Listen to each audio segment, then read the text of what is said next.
All right, thank you very much. It's great to see all of you here. I am Bill Wyatt, Executive Director of the Port of Portland, and this is the 7th annual Gateway to the Globe, and it's really terrific to see all of you here today. Whether you're a customer, an elected official, a business leader, or one of our many other stakeholders, you play a critical role in our success, and I want to thank you right up front for the support that you provide us. Now, before we begin our program, I'd like to recognize some of our special guests. And first, it is my great pleasure to introduce Governor Kate Brown and invite her to join me on stage as we jointly welcome you all here today.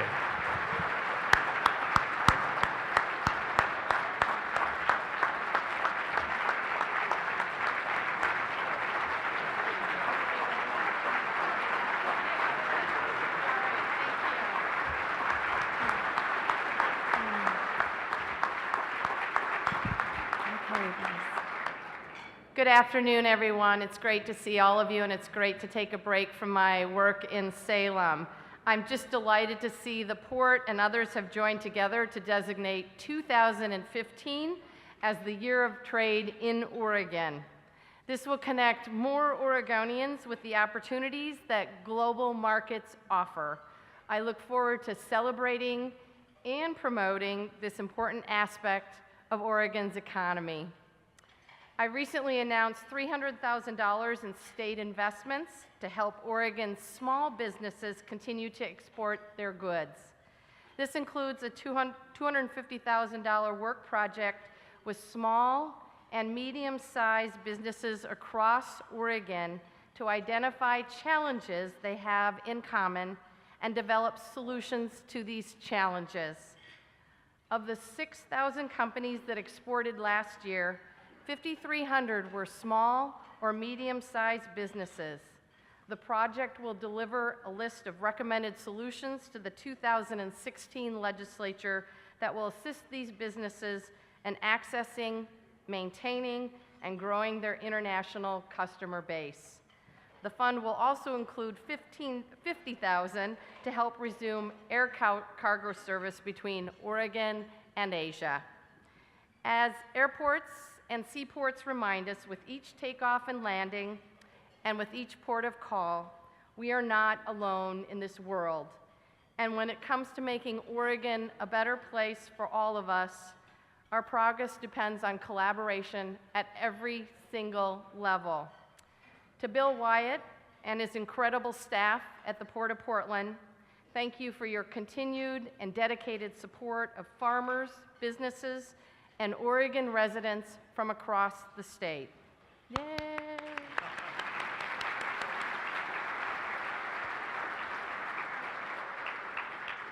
To our keynote speaker today, thanks for choosing to bring your exports through the Port of Portland. And to everyone else, thank you for being an essential part of our efforts to grow Oregon's trade strength and to ensure opportunity for all Oregonians. Thank you very much, and have a great luncheon.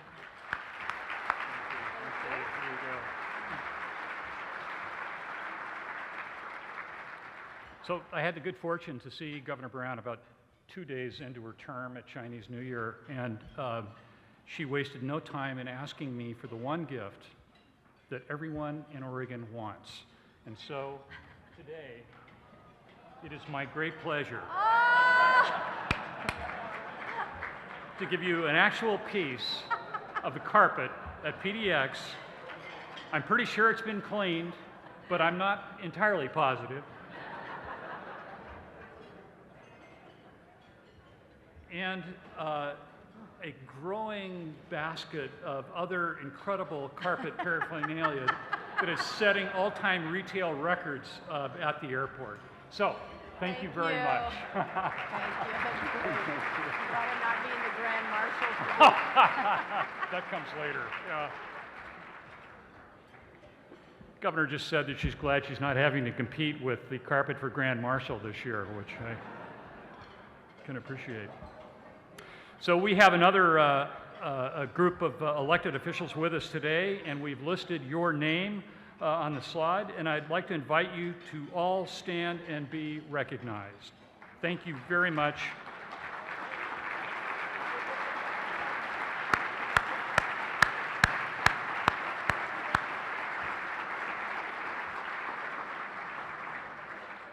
Thanks so much for being here. I apologize for not actually calling each of you out individually, but you all know from going to so many of these things that this is actually the safest route available. And now I also want to recognize the many citizens and stakeholders who play a critical role on our task forces and committees, including the International Air Service Committee, the Hillsborough Airport Roundtable Exchange, the Citizen Noise Advisory Committee, and the PDX Community Advisory Committee. Your volunteer effort on these committees is invaluable as we work to grow our businesses and, most importantly, as we work to align our operations with community needs, concerns, and desires. If you serve on one of our committees, please stand up so that we can recognize your volunteer efforts.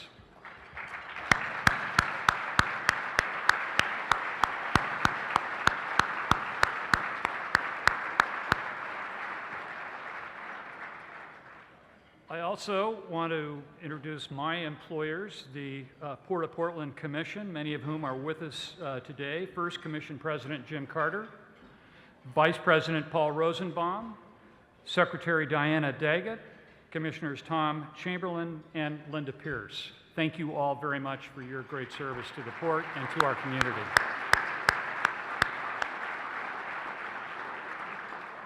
And it's a special treat to have with us several former Port Commissioners today: Jay Waldron, Walter Gadsby, Bill Love, George Miller, and Sam Nato. Thank you all very, very much for being here.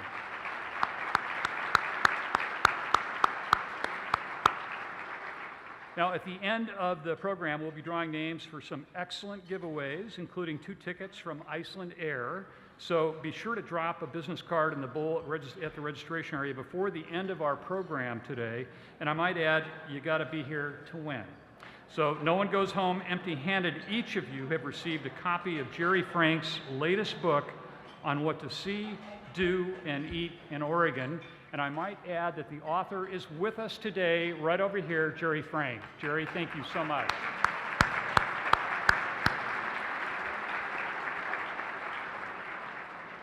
And finally, before we let you continue with your lunch, in the spirit of socializing this event, feel free to tweet out your thoughts. Use the hashtag and log on information on this slide. For those of you who've been to a million events in this room, you know that cell phone coverage is somewhat limited, so follow the instructions either on the slide or on the cards on your table. And now, please feel free to eat your lunch, and we'll be back in about 20 minutes.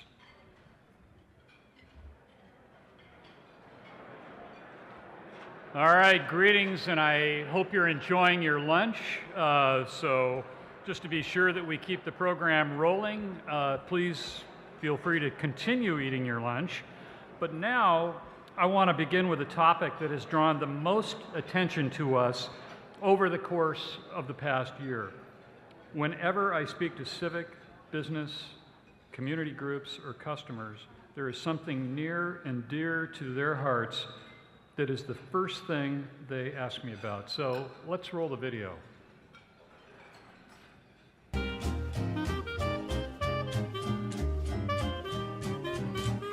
Love at first sight, definitely. Wouldn't you agree? I warmed up. Definitely love at third sight. There's nothing quite like that feeling, that spark. It sounds silly, I know everybody says that, but when you're connected to something much bigger than you and what you have, that feeling, it makes you lucky.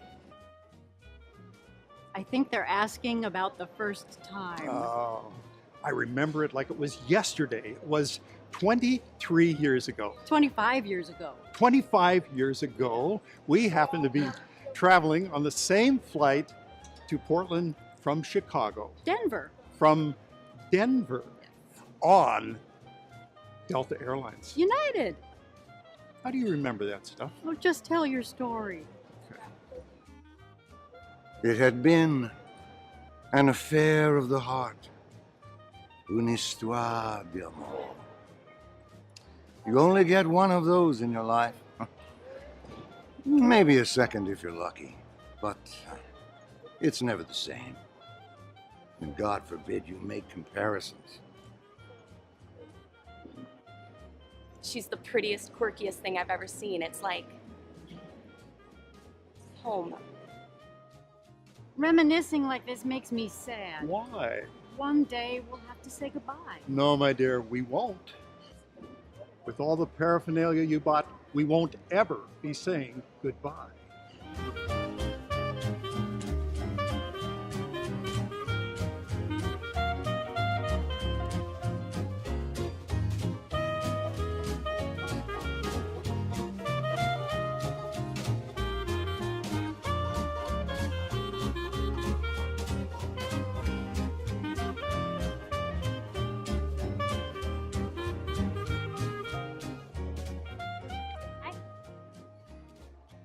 What you looking at?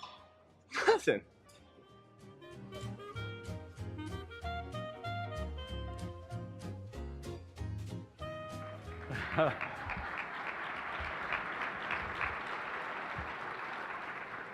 Well, there you have it, the story behind the famous PDX carpet with coverage on NBC Nightly News, the Wall Street Journal, the New York Times, multiple international news outlets, as well as local media and social media. The carpet has taken the world by storm. And you may have seen that the Rose Festival has selected the carpet to serve as this year's Starlight Parade Grand Marshal. And a piece of the carpet is being placed in the Pioneer Courthouse Square anniversary time capsule. Now, I have to say, we love the outpouring of affection for the carpet. And as problems go, it's a great problem to have. I'll just say that. But I suspect we're as baffled as many of you are about all of this. But it's been really a pretty amazing year with the carpet. And one thing I can say is that one lucky guest today will leave here with a basket full of carpet-inspired products, brought to you by Made in Oregon, of course, and your own piece of the iconic carpet. And of course, you have to be here to win. So let me turn now to other port performance indicators. If you've read the headlines of the past few months, you might get the feeling that it's all doom and gloom for port operations, but I'm pleased to be here today to tell you that that is definitely not the case. At the airport, we served 15.9 million passengers last year, surpassing the record 15 million set in the previous year.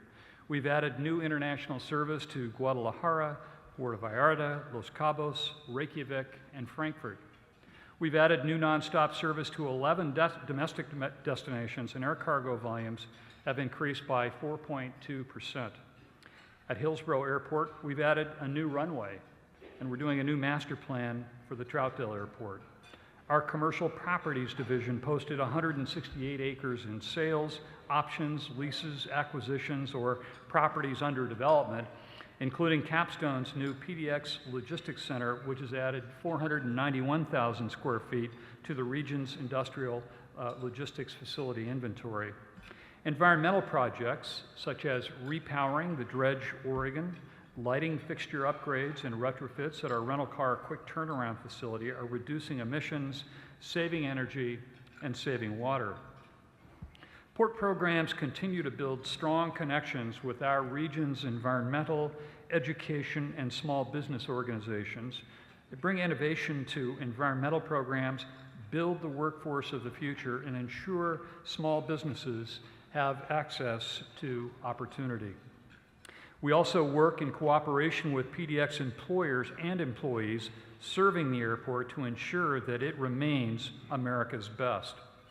More than 10,000 people work at PDX, a number that always strikes me because it's larger than my hometown of Astoria, and are employed by companies other than the Port of Portland.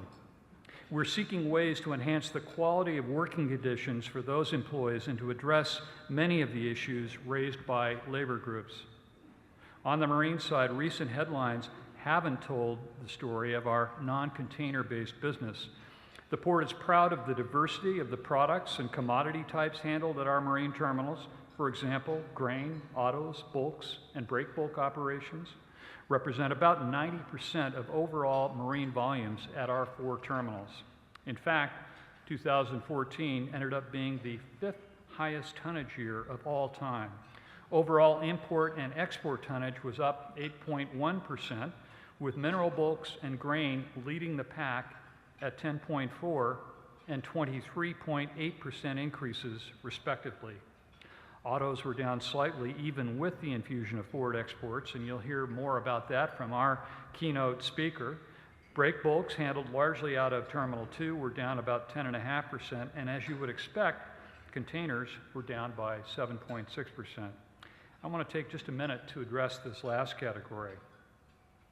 We have a very valuable and unique container market here in Portland. And though it'll take some time, we should be able to attract new service. The focus on exports will help, but we mustn't lose sight of the importance of imports because, frankly, in the United States, that's what really drives the container business and creates that opportunity for access for our region's exporters. But the very first step must be a common commitment by the ILWU, terminal management, and the Pacific Maritime Association to bring this terminal, along with its contribution to the regional economy, back to life. And let's be clear, finger pointing isn't going to get the job done. Some think we just need a new terminal operating company. I'm just going to say plainly, that is hopelessly naive. Should ICTSI, the terminal operating company, which has 22 years remaining on their lease at Terminal 6, choose to buy out of their lease and exit the market at a current value of about $40 million, the port would not take over operations at T6. It would simply be cost prohibitive. We spent 2 years at a time when West Coast terminal assets were on fire, searching the globe, assisted by Morgan Stanley, to find someone willing to take on the risk and the long-term commitment here in Portland. In the end, ICTSI, the 4th largest independent terminal operating company in the world, was the lone proposer. With the strong and unambiguous support of the ILWU, our Port Commission approved this lease, and for the first time in over 40 years, Oregon taxpayers were protected from the wild volatility we've experienced in the cost of operating this facility. It all looks so promising because the first year of operations at T6 under ICTSI management established record productivity, only to see business brought to its current state by disputes over labor jurisdiction. We have an obligation to taxpayers to work towards strong financial performance there, and yet we need a private operator like ICTSI with broader global connections, stronger market leverage, and a keen focus on building their business to ensure we can realize the potential of the niche operation we have at the T6 facility. And let's be honest, if for any reason ICTSI is unable to succeed at Terminal 6, no one, and I mean no one, would be foolish enough to come to Portland and enter the container business. With the lease at the terminal, while the lease at the terminal helps us ensure Oregon taxpayers don't foot the bill for operating T6, it doesn't release the port from its obligation to ensure continued access to markets. Personally, I can say the thing that really keeps me up at night is the loss of the 650 waterfront jobs that were lost when container services left, and perhaps more importantly, the damage to more than 1,000 Oregon companies that need those services to access those same global markets. Repairing the situation isn't just about efficient operations. Our biggest challenge will be to restore confidence from producers, shippers, and shipping lines. Locally, we must create a shared vision of how we can transform the terminal into what it once was, the most cost-efficient terminal in the Pacific Northwest. It's a tall order, but one that we are all committed to working through to identify short and long-term solutions for shippers, to help resolve the labor management challenges, and to doing whatever else it takes, legally, politically, and commercially, to ensure the port continues to live up to our mission of assisting Oregon businesses in accessing global markets. If there is anything that T6 has taught us, it is the value of trade to our region. It brings jobs, it brings business revenue, and it generates tax revenue to support vital services. Let me pause here for a moment and let this video speak to the economic impact of all of the port business lines and what they represented last year in terms of regional jobs and family incomes.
So let's take a deeper, oh, great, thank you.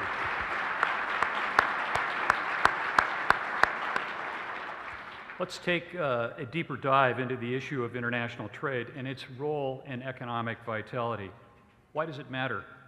It matters because jobs matter, and it matters because we have a problem in our region with family income, and that problem leads to other social problems like a lack of school funding, failing roads and other transportation infrastructure, as well as budget-strapped public safety and recreation services. According to economist Christian Kaler with the Oregon Employment Department, the region's job growth since the recession has been in high and low-wage jobs, with a decline in jobs with middle-income wages that typically do not require a college degree. If we fail to create jobs that are accessible to a diverse workforce, including those without higher degrees, our society will become further stratified with a growing gap between rich and poor. Bottom line, our civic leaders, public and private, must focus on building a more productive economy in Portland and in Oregon.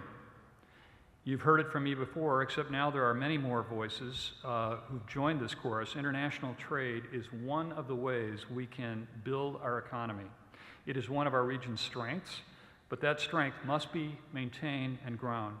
Nearly 500,000 Oregon jobs are supported by international trade, and in the city of Portland alone, about 268,000 jobs.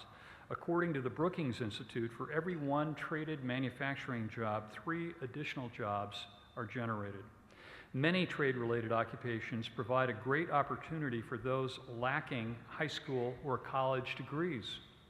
That's because wages are higher in this sector. Workers in export-related jobs earn 18% more than their counterparts in other areas. For businesses, international trade simply means opportunity.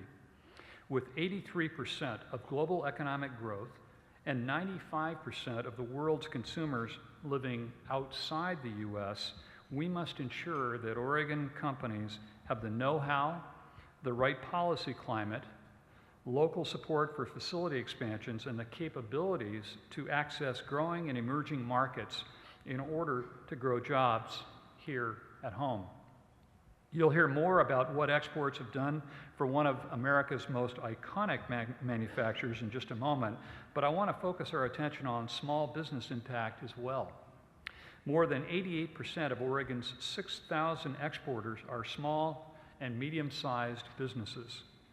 Let's hear the story of a couple of exporters and an importer for whom access to markets means the difference between success and failure. Leatherman's a Portland, Oregon manufacturing company. We've been in business since 1983. We have about 100,000 square feet of manufacturing space in Portland, Oregon, 500 full-time employees, about 100 temporary employees. We began exporting from the United States in 1985, only 2 years into business. From 1985 until about 1998, we grew to about 30% of our sales being international sales for our company. The very first country we began exporting to was Japan back in 1985. Today, the biggest customers for us are in Western Europe, and include Germany, Norway, and Sweden, and France.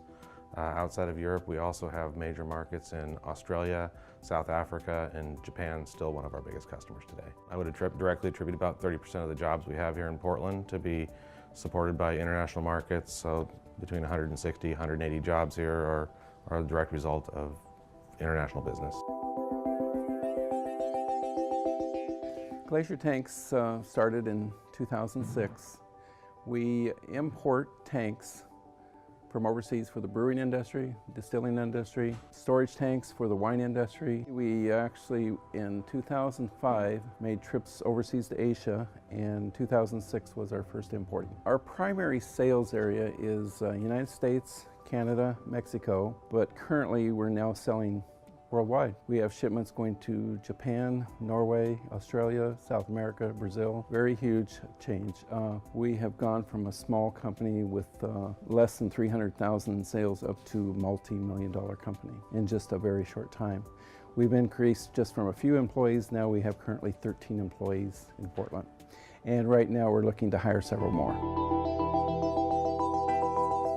The Oregon wheat is one of Oregon's major crops. We account for roughly 30% of Oregon's harvested acres. We typically would see 85 to 90% of our crop go into the export market. It's been a partnership. You can't do it without the supply chain. The growers couldn't do what they do without the supply chain, and it's been that way for a long, long time. Building up their private facilities, but it's also the public infrastructure and the navigation system, in the channel and the jetties. Without the supply chain to connect the dots, our farms don't sell. Pretty much anywhere on the Pacific Rim you'll find us, but those top three, so Japan, Korea, and the Philippines, maybe Taiwan, they're very consistent. They've been markets for us for many years. What kind of tariff barriers, what kind of phytosanitary barriers, whether markets will be relatively open or relatively closed, whether competition will be fair.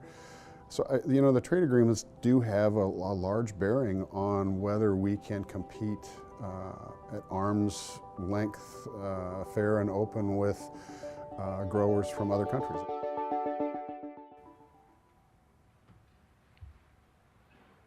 So I mentioned earlier that there are more voices joining the International Trade Chorus. Greater Portland, Inc., in cooperation with the Brookings Institution, the Portland Development Commission, and other local partners, recently launched Greater Portland Global Trade and Investment Plan, part of the larger Greater Portland Export Initiative, which seeks to double exports and grow 103,000 new jobs by 2017. In addition, the Portland Business Alliance, Pacific Northwest International Trade Association, and the Port are working with other partners to develop and implement and promote a year of trade in Oregon. All 12 months feature some sort of activity, communication, or event, with the majority of activity focused on World Trade Month in May. A more detailed calendar of events is on the handouts at your table. Within the Port, we're setting clear goals via our recently completed 5-year strategic plan. Copies are available in the lobby, but our strategic areas of focus are to drive regional prosperity, deliver an outstanding PDX experience, connect people and businesses to markets, and promote excellence within our organization. I encourage you to read through the plan and send me your thoughts and ideas. bill.wyatt@portofportland.com. As part of this strategy, the Port is aggressively advocating for the type of national and local policy and funding decisions that will help make Oregon businesses and employees more competitive in global markets, and we hope you will add your voice. I might add that the story you're about to hear from our guest from Ford Motor Company wouldn't be so without a very significant investment from the Connect Oregon program. Now, the Trade Promotion Authority, the Trans-Pacific Partnership Agreement, the reauthorization of the Export-Import Bank, and the Surface Transportation Infrastructure Funding Measure are all going to be on Congress's plate during the course of this year. On the local level, we're advocating for the preservation and expansion of shovel-ready industrial land to grow and expand traded sector industries, as well as positive policy climate for those companies wishing to come here, such as the propane exporter Pembina, who is proposing to make the single largest investment in the history of Portland by double. We're also focused on advocating for transportation infrastructure, stable funding, and smart investments in our roads, rebuilding our maritime reputation, advocating for channel maintenance and jetty repairs, and attracting new shipping services and facilities on our rivers, ensuring safety and intermodal connectivity on our railroads, attracting new service, especially air cargo service, to our runways. And we're making improvements to the PDX terminal itself to ensure customer convenience and a true state-of-the-art experience, including the replacement of the famous carpet. 14 acres, $13 million. Just think about that, you know? In closing, we have lots of work ahead to address each and every challenge, and I hope we have your support. The Port of Portland exists to serve you, the people who live and work in Oregon, in our region, and we're ultimately answerable to your demands for access to markets, economic growth, balanced with environmental sensitivity.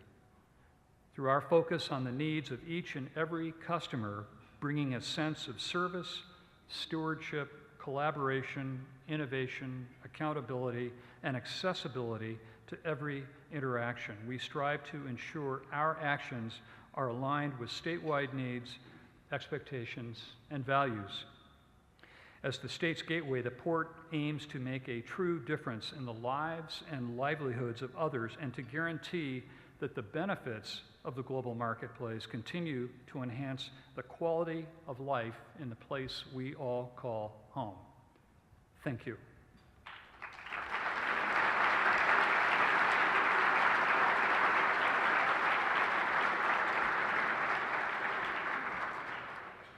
And now it's a great pleasure to introduce our keynote speaker, Jerry Shanley, Director of Ford Trading Company, Emerging Market Services. In this role, Jerry leads the teams responsible for all trade aspects of the cross-continental export-import of more than 500,000 vehicles and provides marketing, sales, and service support to emerging and opportunity markets throughout all of Ford Motor Company's global business units. Jerry joined Ford in 1991 and has held a variety of product, marketing, sales, operations, and international management positions. Jerry's also a Navy veteran, having served for 5 years as a U.S. naval officer. Please join me in welcoming Mr. Jerry Shanley.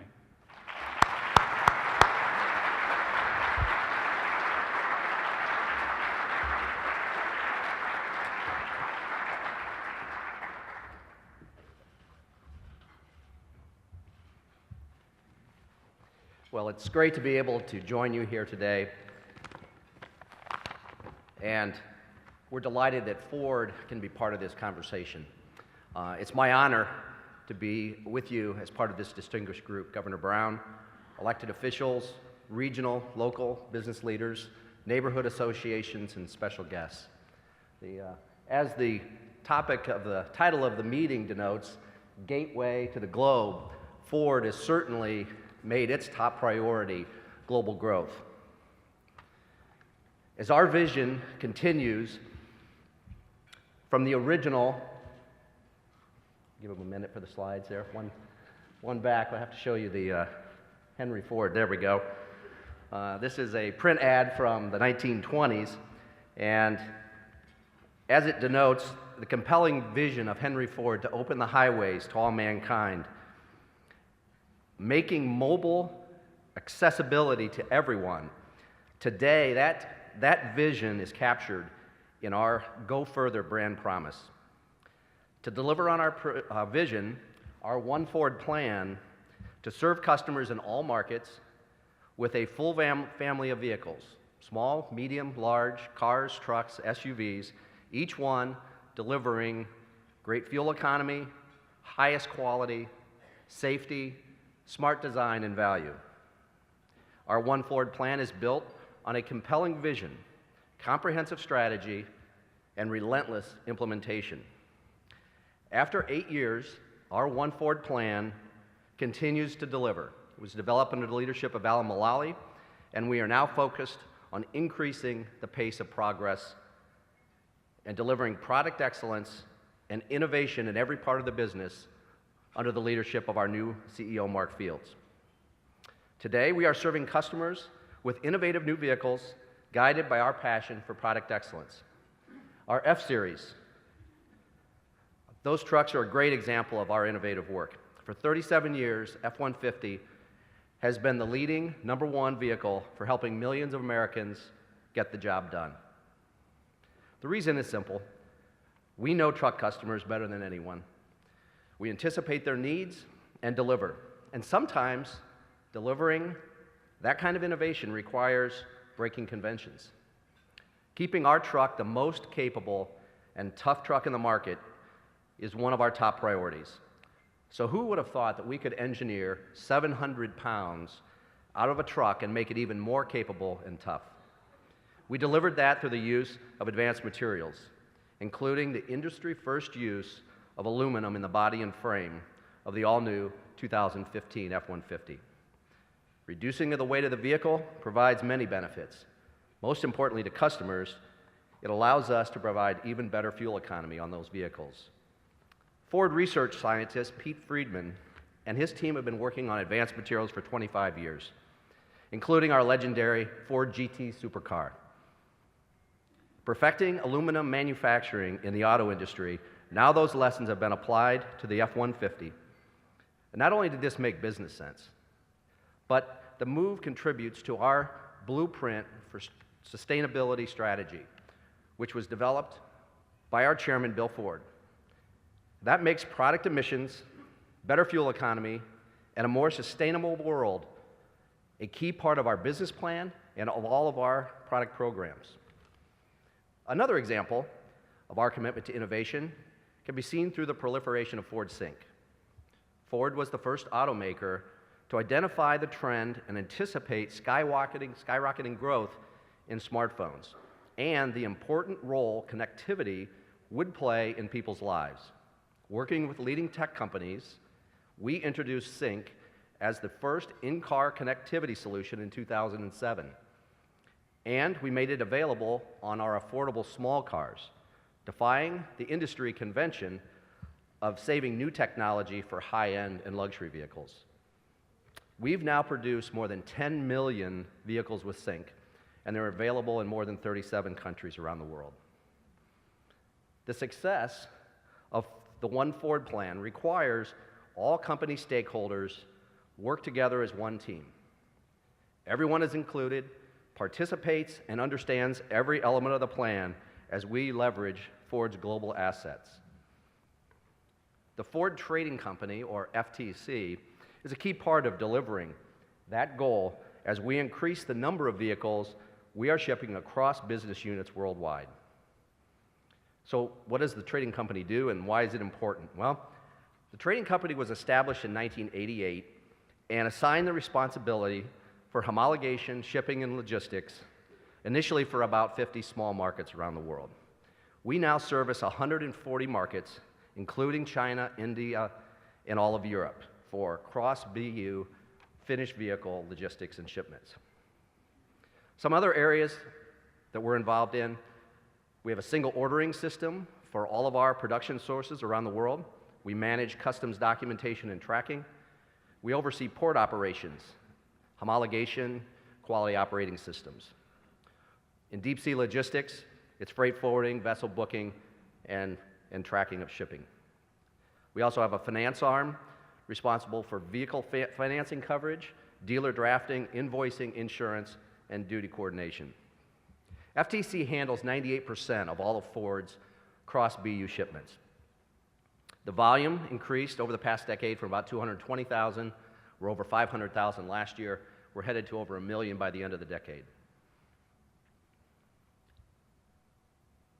As we see the number of Ford products being exported from the U.S. abroad, up to 400,000 in 2014, the Port of Portland has been a critical partner in helping us deliver on that success.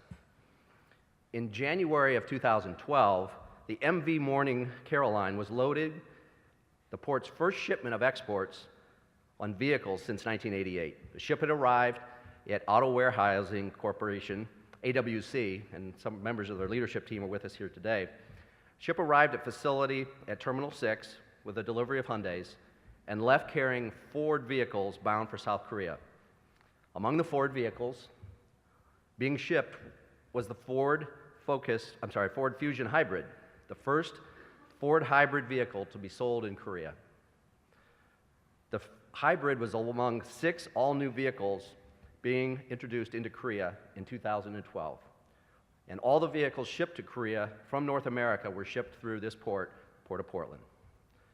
Vehicle exports quickly provided welcome business, bringing new marine terminal activity and adding new value for the backhaul across the Pacific.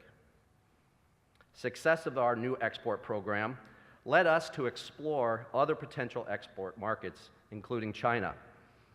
With increasing disposable income and growing demand for U.S. products, China opened its doors to new Fords and cars and trucks coming from several plants in the U.S., Canada, and Mexico. AWC immediately began hiring new employees to handle the growing support business. A $2.8 million project to expand the AWC processing building by 27,000 square feet and the capacity to handle more than 110,000 vehicles annually was completed as exports to China began. The expansion was financed, as Bill mentioned, by Connect Oregon for state grant funding and a $560,000 investment by AWC. Auto exports and imports at the facility support more than 100 employees. In September of 2014, Ford also began shipping Lincoln vehicles from the port to China, making a significant milestone in the brand globally for Lincoln. China continues to be a growing market for Ford. In December of last year, Ford hit its 1 million vehicle sales mark in China for the first time. And we look to continue to grow with new vehicle introductions in the coming years. In January, just a few months ago, we celebrated the latest of our product launches out of the Port of Portland, the 2015 Mustang, which we have on display just outside here today, courtesy of Damerel Ford. For the first time in its 50-year history, Mustang will be available to customers around the world in more than 100 markets. First free shipments.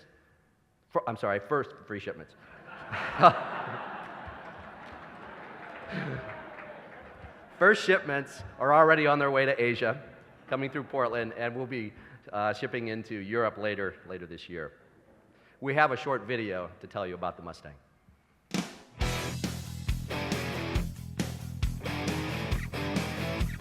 We're right in the middle of launching the brand new 2015 Mustang. And for the very first time, we're going to be now exporting this product to over 120 markets around the world. So we are right now gearing up for the early exports to Asia Pacific. The Mustang is well known throughout the world, regardless of what country they're in. And it's going to be exciting that if you go to Italy or Ireland or China, you're going to see a little piece of Flat Rock, Michigan in all those countries. You know, for 50 years, it's been a North American car. You know, you had some wealthy people around the globe that were able to import a vehicle. So, you know, people have seen them, but they've never been able to actually walk into a dealership and buy them. And the excitement of them being able to actually walk into a dealership and purchase a Mustang on their own soil is got to be a very exciting feeling for them finally. Homologation is getting the car ready to be shipped internationally to wherever the country it's going to. They're brought into the shop, they're undercoated, with undercoating on the undercarriage. They're then brought through the car wash and washed, and then a protective wrap's placed on them. These Mustangs are going to both Korea and China. I think it's great to see that the Mustangs are going to be available at dealerships in other countries. We're going to Asia Pacific, so obviously China, Japan, Korea, Taiwan, and then we get into the European countries early next year. It's an iconic piece of America, homegrown in the Motor City, built right here in Flat Rock, Michigan, shipping to customers globally, and it's pretty exciting to be a part of that. Being able to export this product around the globe is a huge growth opportunity for us on the site, and we recognize that. And the responsibility that we have to ensure that every customer that buys one of our cars, that they have just a fantastic ownership experience with the Mustang. And this new product drives fantastically, it handles like a dream. It really is a true world-class sports car.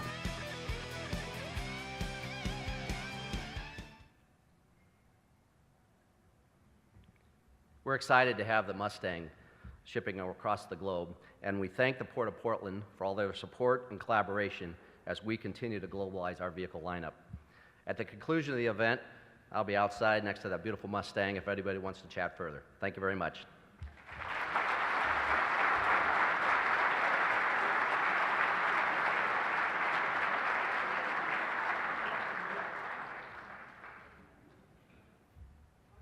Jerry, thank you so much. And to our friends at Auto Warehousing, I just want to congratulate you on your new pricing scheme. You know, we had a great retailer here in Portland by the name of Tom Peterson for years and years, and his cut line was free is a very good price. So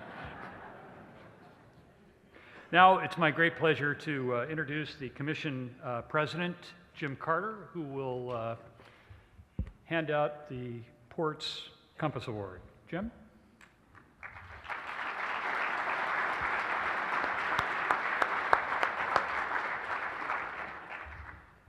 Thank you, Bill. It's not often I get applause when I do things these days. Thank you for that as well. This is a great opportunity for me. The Port of Portland Compass Award, initiated in 2006, recognizes community individuals and entities that have demonstrated exceptional support for the Port and the Port's mission for economic development. Compass Award recipients serve as civic and/or corporate role models through their outstanding partnerships with the Port and the communities that we serve.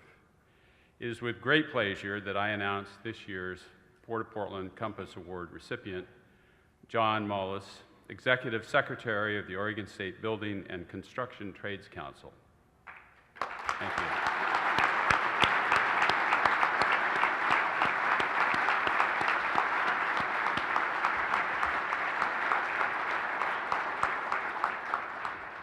The Building and Construction Trades Council is an umbrella organization for approximately 30,000 union construction workers in Oregon. And in his role there, John has served as an exceptional leader in organized labor with a strong commitment to the community. John grew up in a small town in Iowa in a blue-collar family. He told me that as a kid, he could never imagine having the job he has now, working with leaders across the state to improve the lives of working people, their families, and the entire state of Oregon. If you've worked with John, you know he does his job very well.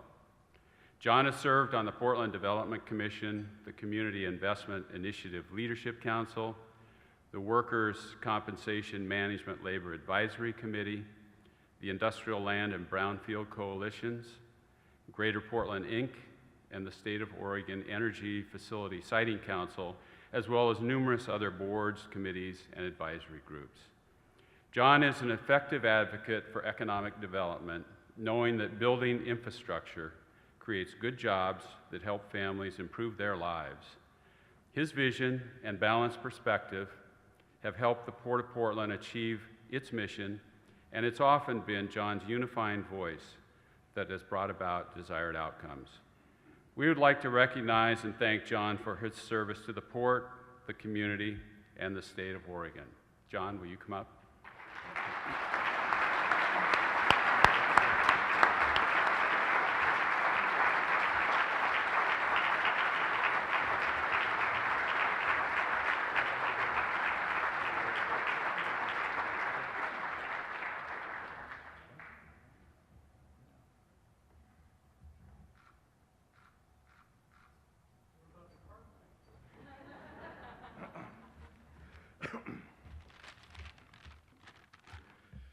Well, Jim, thank you very much for that very kind introduction.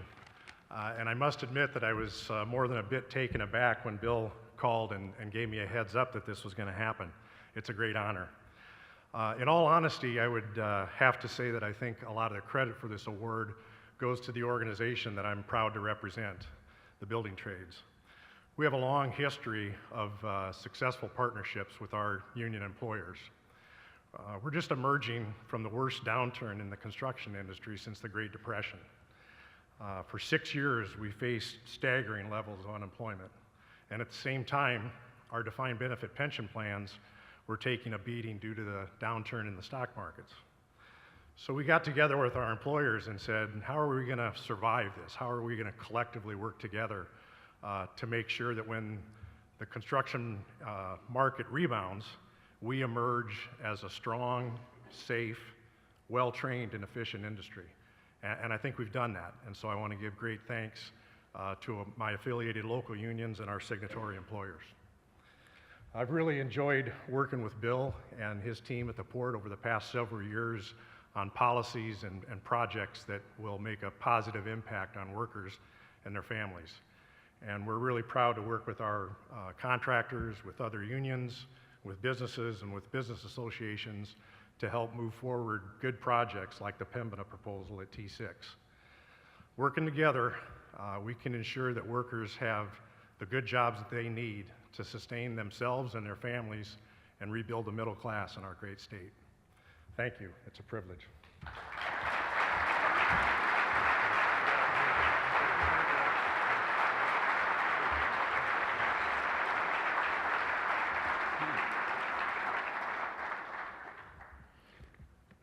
John, thank you so much.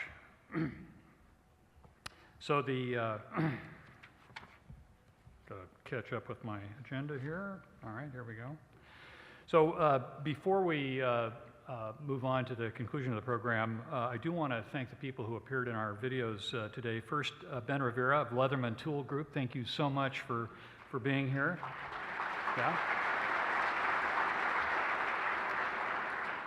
Mike Raleigh, President of Glacier Tanks, and Tana Simpson, representing Blake Rowe of the Oregon Wheat Commission. Thank you guys very much for being with us and for being such an important part of the port story.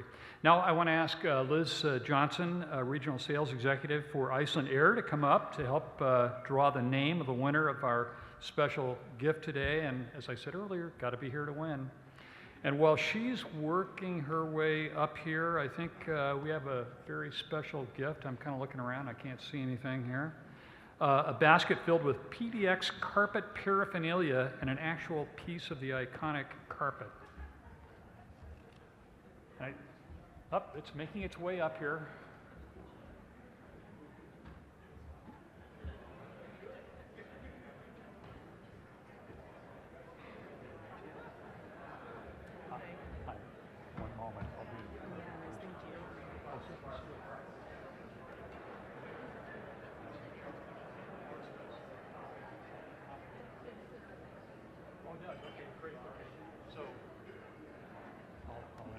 Great.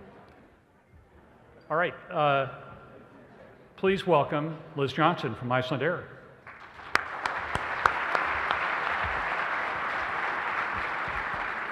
Hello, or as we say in Iceland, góðan daginn. Thank you for having me here today. I am very excited because we are just over 1 month away from the inaugural flight into PDX nonstop from Keflavik, May 19th.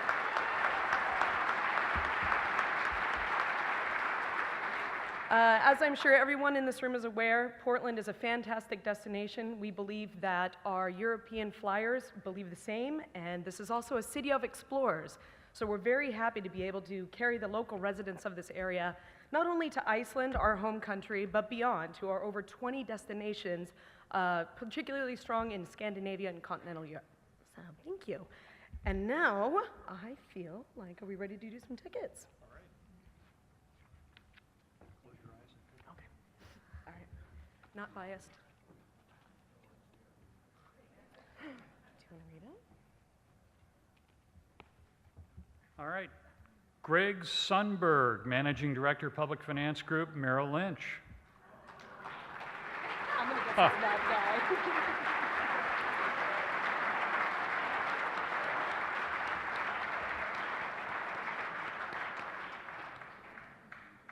Good work, Greg. Just helped us with a great bond sale, I might add. My wife is running an ultra in Iceland in July. Whoa! His wife is running an ultramarathon in Iceland in July. There you go. Yeah. So he gets-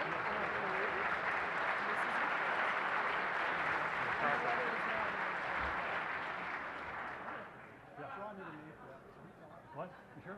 Okay, we'll draw another name for it. All right, great.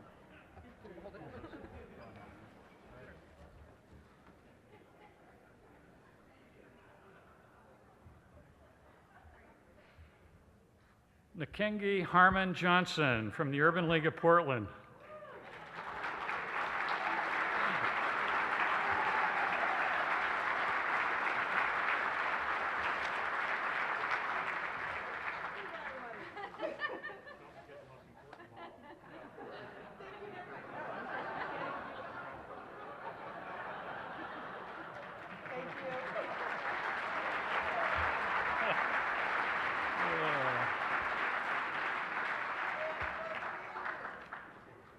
All right, thank you. Liz, thank you so much. And for those of you who haven't been to Iceland, I was there recently. We went over to meet with our new partners. And the great part about this flight is that they let you stay over for up to, I think, 7 days without a penalty.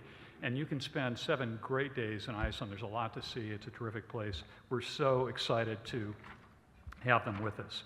So one final gift if you really feel left out, and that is on your coffee cup. There may be a little sticker, and that gives you the right to take home that beautiful centerpiece. That completes our program.